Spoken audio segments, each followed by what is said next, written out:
Listen to this podcast now on the Red Apple Podcast Network. Why is the middle class shrinking? Why are people facing an affordability crisis while marginalized individuals called informals grow in numbers? Join me as I travel the world, speaking with people living in invisibility, the leaders working to solve it, and uncovering the hard truths shaping our economy and daily reality. Download all of Red Apple Media's podcasts right now through your favorite podcast platform. In the squadron, they called him Bullets, but we call him Greg Kelly. Greg Kelly is on the air on the Red Apple Podcast Network. No. You can't. You can't afford to do that when you're a leader, when you're a true leader. Next cut from Pod Force One on the whole Jill Biden, Joe had a stroke that night issue. It was all right. People saw him before the debate, and he was fine. I wouldn't say it was Winston Churchill, but he was fine. He was all right. He went to a Waffle House that night. Yeah. I mean, so she said he had a stroke, but why would she bring him to a Waffle House if he had a stroke? Would your wife have allowed you to go off to a Waffle House if she thought you were having a stroke? Even in good times, she would. Although I would, actually. It's not so bad. But no, it was an amazing evening. Even in good times, it's not I've actually only been to Waffle House like once or twice. There's something very bare bones about Waffle House. You ever notice that? And the more the more time I spend online, the only thing that seems to happen in Waffle House are like all out fights. There are certain things I haven't done. I think with Waffle House once, I've never been to a Cinnabon. They just seem too decadent to me. They seem too indulgent. You can't eat those things. You can't. You're not supposed to. It's just not good for you. Hey, the more crap comes out on Planter, whatever his name, Graham Plattner. Did you hear this little gem I found? Him complaining about his PTSD and the fake news falling for it. PTSD. We have created a generation of sick, lame, and lazy. The sick, lame, and lazy with the ready-made excuse. I have PTSD. I never heard about PTSD before. Before what? I never. It's an invention, really, of the movies. If you go back in the early 60s, there was a movie called Manchurian Candidate, and they were all waking up with nightmares about what was happening in Korea. And that's before Vietnam. It was popularized. Victimhood became kind of sexy somehow. And, bringing back, it was a way also, it was like a little bit of a humble brag. All right, once again, here's Graham Plattner trying to charm some woman from the New York Times. She's already charmed. She can't believe this. Oh my God, this man, and he's fit, and he's sitting in my office, and we're talking about our feelings. I wouldn't be surprised if they hooked up after this interview. Cut 7. I was also diagnosed with PTSD. And for me, I can remember exactly what happened and that caused the sort of cascade. What was it for you? It was 2006, and it wasn't a specific moment. I'll just be. I think that's not actually true. Oh man.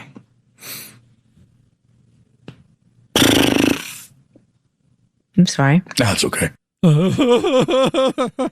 You see how the girl's falling for it? I'm sorry. Oh, this man, it's so gentle. I don't think women really want that. At the end of the day, it kind of freaks them out a little bit.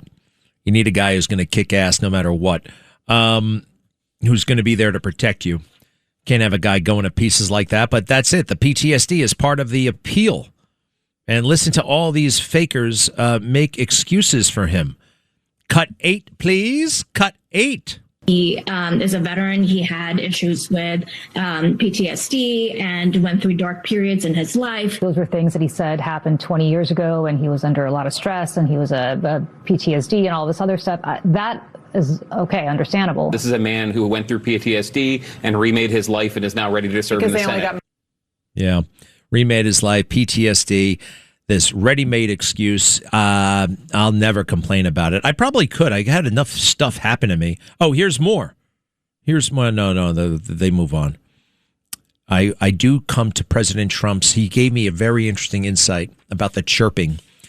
You know, when everybody is on your case about every little thing that you do, it can be a pain in the neck. Now, granted, the presidency comes with that. But when you're trying to manage a war or a conflict or a skirmish or whatever the hell you want to call the Iran situation, it can be a little bit touchy, you know, when you have to deal with this background noise all the time. Everybody's second guessing you. And the Iranians can listen to this stuff and they can exploit it for their own positional advantage. Here are some of the biggest names in Democrat politics ripping on President Trump and the management of the war. Cut 10. This is clearly amateur hour at the Pentagon and in the White House. And again, the price is being paid by all of us. The issue is he doesn't know what he's doing. And I think a lot of the behavior shows the panic that he's in, that he can't see a way out of this. So across the board, this is just a terrible loss for the United States. And the best thing that the president can do at this point is cut his losses and get us out of this war. Seth Moulton, Pete Buttigieg, and John Bolton. John Bolton, primary architect of the Iraq War. Let's see here. Pete Buttigieg, fake veteran. And Seth Moulton, kind of like really out of the John Kerry School of Military Service. I am going to go to a unpopular war, and I'm going to come back, and I will oppose that war, and people will not be able to criticize me because I was actually in that war. It's a cute little trick. I see it from a million miles away.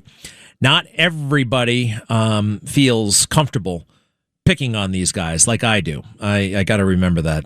But you should really join the fight. Do not let these people use that alleged service, because for most of them, it wasn't service. It was a way to find a credential that they can boast about and use to achieve power. Marco Rubio is slamming everybody. Don't Democrats ought to just give up. I love that Marco Rubio. I didn't always. He still looks like he's very, very young to me, but he's the Secretary of State and the National Security Advisor, and some nobody member of Congress tries to embarrass him with a false claim about a party, and then in frustration, she starts bringing up the 2020 election. Who won the 2020 election? Who won the 2020 election? What would I say if they asked me that question? Because it's allegedly a gotcha question. I would say I actually don't know. I don't know who got the most votes. It was certified. Yeah, I know, but there were big problems with that election. Let's face it. So in answer to your question, I don't know, and I don't think anybody will ever know who got the most votes, who got the most legitimate legal votes. I have grave concerns about the fairness of that election, and you're allowed. You're allowed. This is America, baby. All right, this is Marco Rubio versus Congresswoman, what the hell's her name? Jacobs. Hit it. Yes, sir. Last question for you.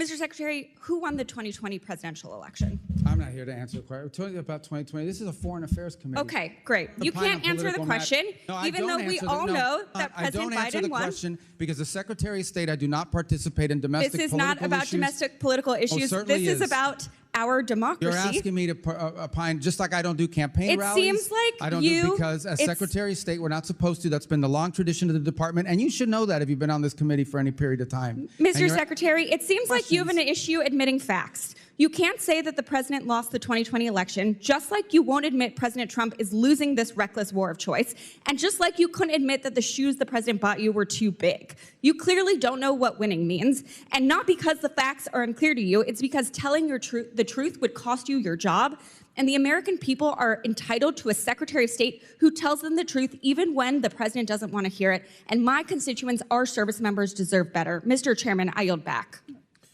I don't know what shoes she's talking about. What is she talking about?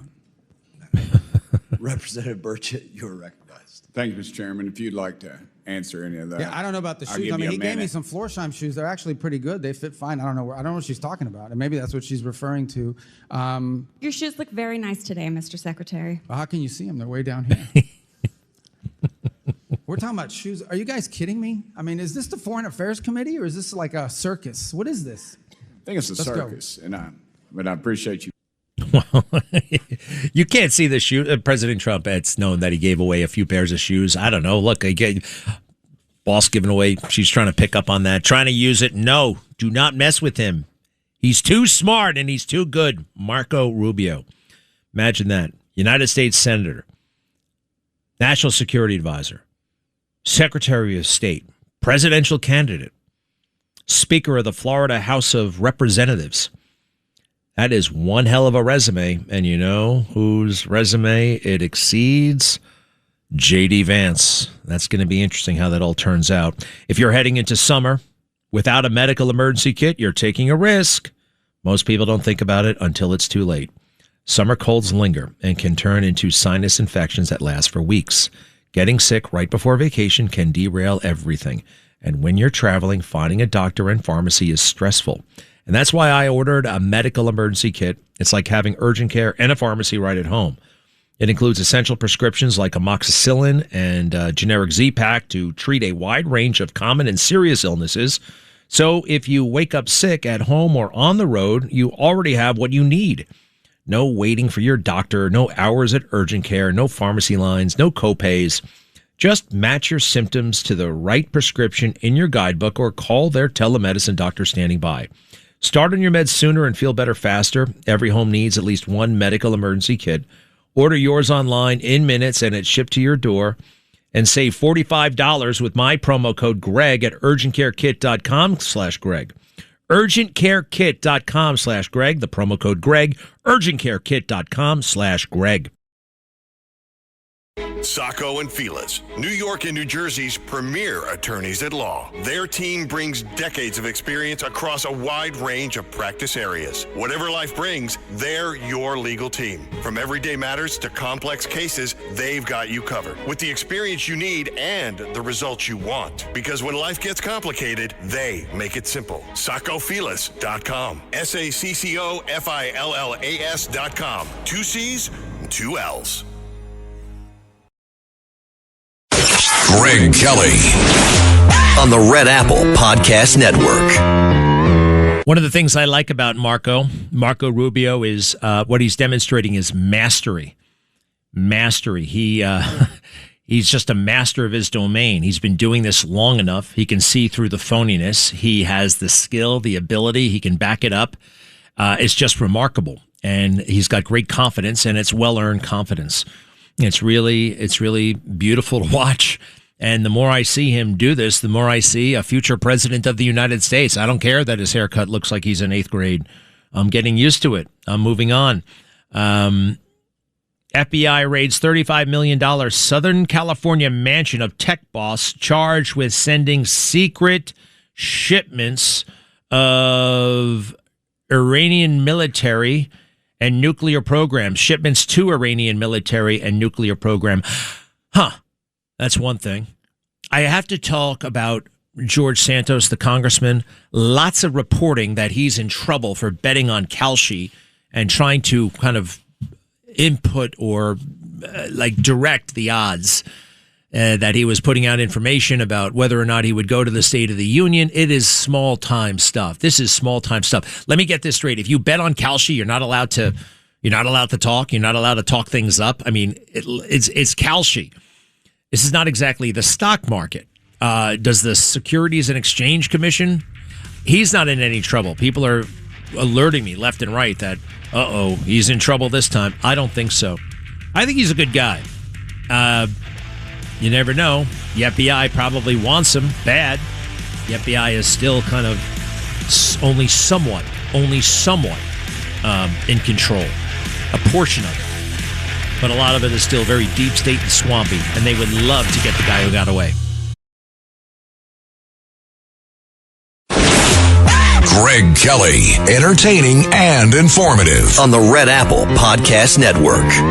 Distribution. Well, because one of those were in cahoots with Hamas. And we saw an incredible amount of the aid flow into Hamas's hands. Reclaiming my time. The aid was held up at the border by Israel, and you know it. You got to fix your rules here. You can't even answer a question. You're not following the rules. You're very familiar with how this works. No, I don't. I never served in the House. This is a weird rule. Will you ask a question and I can't answer? Would you please add time to the clock? Nope. Marco Rubio What a cool flex. No, I never actually served in the House of Representatives. I served in the United States Senate. Now I'm the Secretary of State and National Security Advisor. I don't know about your silly rules. Reclaim my time. Blaine Holt, the United States Air Force retired general who knew exactly when this war would start in Iran, and I think he's going to be able to tell us when it's going to be over. Also, he's got a great sense of the domestic political scene. General Holt, welcome back. How do you feel about last night? Oh, amazing. Just amazing. We are really in historic times, Greg. We're watching all this play out, and everybody thinks that, at least the mainstream is trying to purport this as the president's strategy is failing and falling apart. And I'm like, the man is driving into victory lane and you're calling it a loss. I cannot believe this, but it is part and parcel for American politics. We are definitely on our way to getting to the final chapter and the close of what will be the Iran chapter in this. But this supports a much bigger strategy that the president is after. Now, when I say amazing and last night, and you say, yeah, what part do you find the most amazing? What are you referring to? For me, quite frankly, it's the performance of Steve Hilton and Spencer Pratt and all of this doom and gloom about the midterms. And I know things are going to get tough with the runoff, but I mean that's major. That's huge. It is huge because it's breaking a juggernaut that they thought they owned. California is literally falling apart, and worse than that, it's threatening our nation.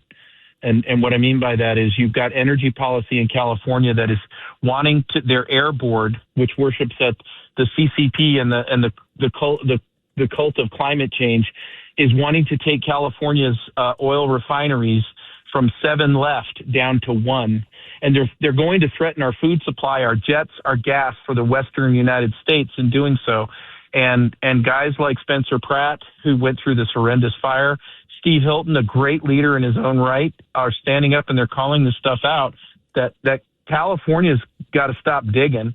And so while that was great, it feeds into this bigger place of the report card for the president, which is what I'm getting at with Iran, which is he's kicking butt. So if he wasn't kicking butt, America, then why the heck does Steve Hilton run the table in California and get into the swimsuit competition of a place where no Republican is supposed to ever be electable again? I see a poll here from Marquette University, 2026 generic congressional ballot. Democrats get 46% of the vote, Republicans 45%.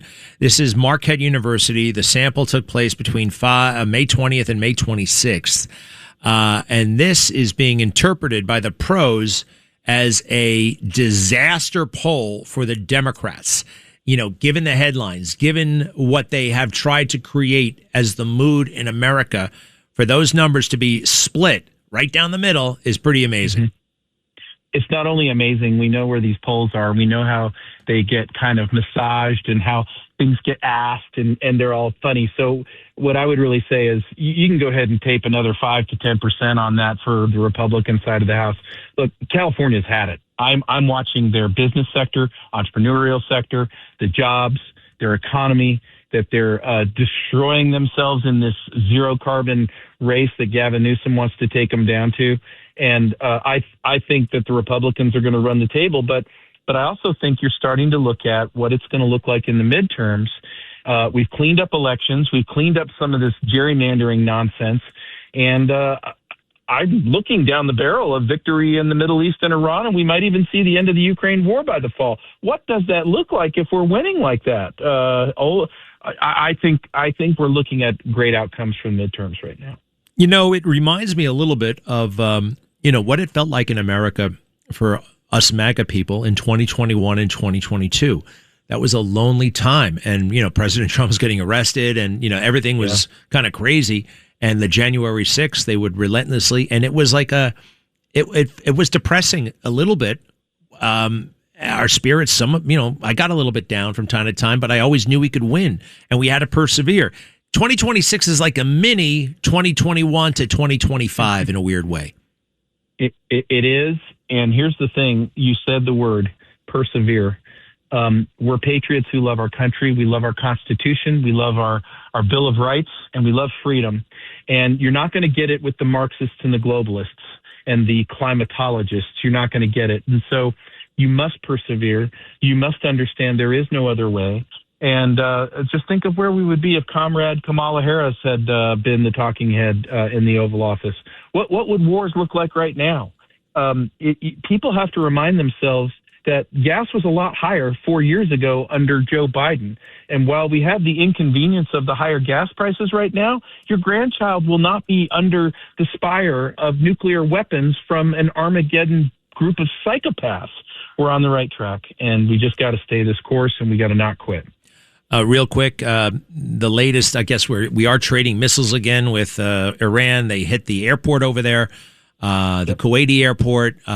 This is a little bit tit for tat. I guess you expect this. The ceasefire is still in effect, even though we're firing, which I kind of get that now. This is like minuscule, so it's not a deal breaker or anything like that. But tell us, what do the last 24 hours mean and what's going to happen now? Yeah, it tells me that the IRGC is running out of military options, and the reason that is because they're firing on Kuwait. So they're taking a quick, easy target near them. They're not taking more complex targeting. That's one. Two, we are going to militarily end the IRGC, and what that's going to give way to is civilian leaders in Iran that are going to be reformed criminals, if you will, a lot like Delcy Rodriguez in Venezuela. But the Artesh, the actual real army of Iran, they got weapons, and they're going to share them with the resistance of Iran, and I think they'll take back their country. We're just not going to do it with 130,000 U.S. forces and being there for 20 years to get it done. I think you're seeing the beginning of the end in Iran, and watch the Pakistanis very carefully. The leader of the Pakistani military has been playing a very careful, behind-the-scenes diplomatic role, and I think you're going to see a lot of things come out of this, like evidence of wrongdoing, and that'll come back to roost here at home as we start to examine the accountability piece of what we've been going through for the past 18, 20 years. Can you give me a little bit more? Tell us more about that. Who? Yeah, so you have Pakistan that gets into possession of nuclear weapons technology, AQ Khan, and we're led to believe that they shared it with Iran. But then you've got a really weird thing happening with some wacky agreement that President Obama wants to do with the Iranians and will delay their weapons program by 10 years if we pay him a bunch of money. And then he gives them $1.8 billion in cash. Why? The answer is why. The question is why? Well, I think we're going to start finding out the whys. Just like we found out in Venezuela about a lot of wrongdoing that'll come to the light about cooked elections, stolen elections, money laundering, and all that stuff. Every place President Trump goes, he is collecting evidence out of crime scenes. And I think that you're going to find there's a lot of folks who would really want this all to go away and not happen. And that's why I think you see Europe fighting this back and saying nothing to see here. You're not going to do Iran. Oh, yes, we are. And then let's let the chips fall where they may on accountability of crooked politicians in our own country who need to face the music. You were military. I was military. I think that the PTSD thing has been totally over-diagnosed. It's been pushed. It's a crutch. It's kind of a scam. And I know some people don't like hearing that, but here's the scammer in chief, Graham Plattner, milking PTSD with a fake news reporter from the New York Times who's like, totally on board with the whole PTSD agenda. Listen to this, if you would, General. Let's see. That's cut 7, if you don't mind. Cut 7. I was also diagnosed with PTSD. And for me, I can remember exactly what happened and that caused the sort of cascade. What was it for you? It was 2006, and it wasn't a specific moment. I'll just be, I think that's not actually true. Oh, man.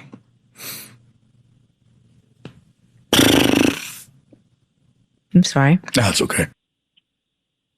Oh, wow. I think they're going to hook up. After that interview. I think that's the name of the game with this Plattner guy. You know what I mean? Like, oh, I'm such a hero, but I'm having trouble coping, and comfort me. What about the PTSD, if you would? And what about, and I know people go through things, but a little bit much here. And what do you think about the main situation? Yeah, so this is an issue that has been hijacked. It's a very sensitive issue to we, the vets. And I think what I hate is watching the manipulation in the media about something that needs to be dealt with seriously. But I also can't stand that it's used in a variety of ways, in a variety of manipulative ways. The VA needs to offer better services to our vets. I'll just say that nakedly and be very pointed about that. We have hundreds of veterans organizations run by veterans that are doing amazing work with our best. And sometimes it's just a little thing and it just needs a little help. And where I, as an entrepreneur, take great offense is that I see tons of veterans that get overlooked for jobs that they're more than qualified for because there's some stigma out there that, oh, you were in Afghanistan, that must mean you have PTSD. So I think it's, and there's millions and millions of dollars in this cottage industry, and people are making out like bandits. And so I think manipulation, egregious corruption, a lack of the right efforts on the VA's part come together in a cocktail where the only ones holding the bag that don't get what they need are the actual people with real PTSD, and they need the help. Wow. What a shame. What a shame. And how about that one? The stigma, right? Because it's been so kind of pushed, and it's a fake narrative. Well, General Holt, you're not fake. We so appreciate the truth from you. And give us a little pitch on that amazing company that you're launching. So, look, it's a big week at Xeriant. Xeriant, Xeriant.com. We have our flagship product, the first of many to come to market. It's wall boards. They're fireproof. They're waterproof. They're getting certification tested right now in Atlanta this week. So it's our big final exam. We're doing a little bit of nail biting, but I'll tell you that we could take 3,000 Fahrenheit for an hour, and we are looking really good. So I'm excited, and thank you for bringing it up because, man, this is my passion. I love this company and this team. Well, congratulations. It's really great to hear about your success. Keep it up. Keep us posted. Thank you, General Blaine Holt, and we'll be right back. Thank you, Greg. Thank you. Greg Kelly, entertaining and informative on the Red Apple Podcast Network. Just thumbing through Jill Biden's weirdo book. I think I have another Gavin Newsom memoir on my hand. She doesn't realize what's in this book, what's not in this book. She makes herself, well, obviously she's the hero of the memoir. That's okay. You have to factor that in. Let's see. They're blowing up. No, I don't know. I still have to put my I just can't believe that she told Michelle Obama to not come to the funeral. You know, a funeral is like people just show up. They just come. We want to make it all about us, not you. I just think it's all about the person who died, right? We don't want you. And would it really have been treated as a big event about Michelle Obama if she went to somebody else's funeral? They would have said Michelle Obama was among those who attended. That's it, Jill. It sounds like you are a little bit jealous of her. Yeah, this funeral is about me, not you, Michelle. I thought it was about your mom. 800-848-9222. 800-848-9222. Let's see here. We got Joe on the phone. Hello, Joe. Oh. Is this my Joe you got? Yeah, it's you. Hi. All right. I hope I can get three things to you fast. Hopefully. Herman Laredo. Herman Laredo was the one where the priest said in 1980 that Donald Trump would be I don't want to talk about that. You told me that story 16 times, and it doesn't resonate with me. What's the other one? That guy. Just get to point two. Point two now. You're on for point two. Tom McDonald talks about, you remember that song he sang, The Devil is a Democrat? Can't you play that on your program? No, I'm not going to do that. What's your third point? The third point is, let me get the other one. Third point is prayer breakfast Ben Carson. Prayer breakfast Ben Carson. Obama and his wife are there. He tells a great story on American history. The people got to see it. If you see and think it's great, please promote it. All right, calm down. First of all, this is like 18 years ago, right? It's 18 years ago. Ben Carson is on TV every night. He's written 3 books since then. Why do we have to go back and find something from 18 years ago? But nevertheless, I am curious. I will find it. Thank you for that. 800-848-9222. 800-848-9222. We're expecting to see Steve Hilton for his post-primary press conference in just a little bit. What an amazing moment for him. And Spencer Pratt. I have interviewed, not Spencer Pratt, but I interviewed, what's his name, Steve Hilton several times. He looks a little bit different than he did on Fox. He looks better. He was like too skinny and a little bit weird looking. The goatee works for him. Still doing the T-shirt thing. Not as much, though. I did not know what to make of this guy back when he was on Fox. He was very smart and all that, but it's great that he's in America. The UK has lost its mind. The UK is gone. Now, you heard about this Henry Novak thing. Henry Novak, the 18-year-old young man attending college, was stabbed to death by a British-born Sikh, S-I-K-H. I know some Sikhs, great people, but this Sikh was bad, stabbed him with a sword, and then when the cops showed up, he accused the dying man bleeding out of racism, and that's all the cops needed to hear. The father of Henry Novak. Now, this story has been promoted because we all need to know about it, by Elon Musk. Elon Musk has been the one. He says that white racism is undeniable. It's pretty much everywhere, and it needs to be confronted. Racism against white people. It's a real thing.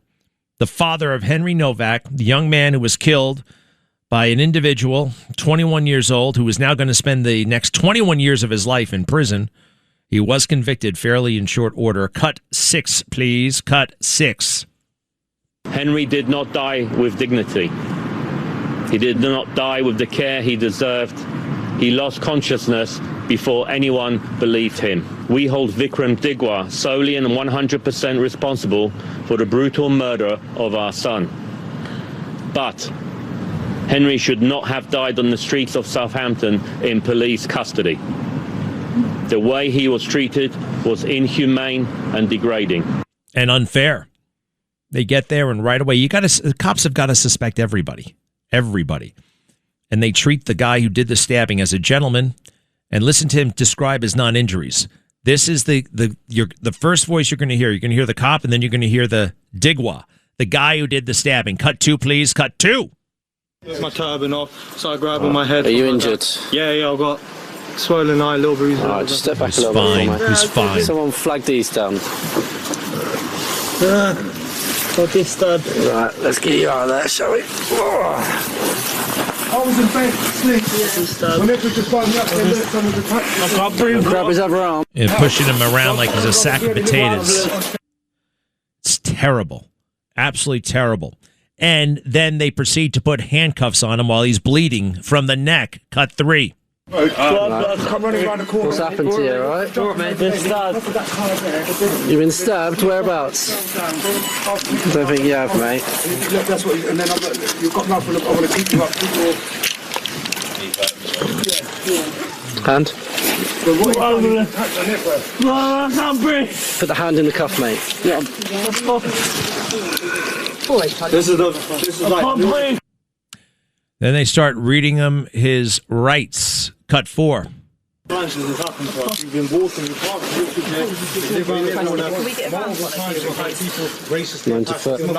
racist there. You see that? Racist. That's the magic word. That's the magic word. Who's this guy in South Carolina? Put him on the phone. Hi, how are you? How you doing, Greg? Good.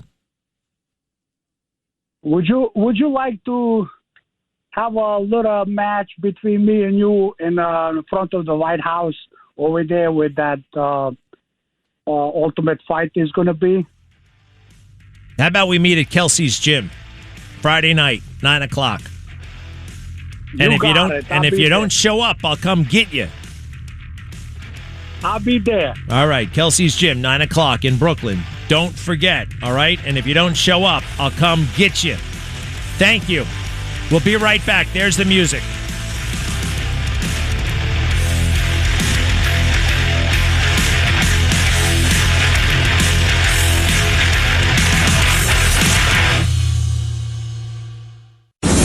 Thanks for listening to The Greg Kelly Show. You can hear The Greg Kelly Show weekdays at 12:15 on 77 WABC. If you like the podcast, share it with your friends and listen anytime at WABCRadio.com and download the WABC Radio app. Hit that subscribe button on all major podcast platforms. Plus, follow WABC on social on Instagram, TikTok, Facebook, and X. See you next time for a new episode so you never have to wonder. What the heck is going on here?